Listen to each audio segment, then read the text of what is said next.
சேலை கட்டும் பெண்ணுக்கு ஒரு வாசம் உண்டு, கண்டதுண்டா? கண்டவர்கள் சொன்னதுண்டா? சேலை கட்டும் பெண்ணுக்கு ஒரு வாசம் உண்டு, கண்டு கொண்டே கண்களுக்குள் பள்ளி கொண்டே.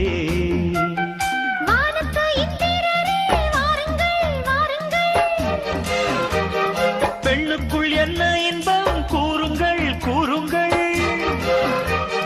இதமோ சுகமோ உலகத்தில் இல்லை, இவளின் குணமோ மனமோ மலருக்குள் இல்லை. சேலை கட்டும் பெண்ணுக்கு ஒரு வாசம் உண்டு, கண்டதுண்டா? கண்டவர்கள்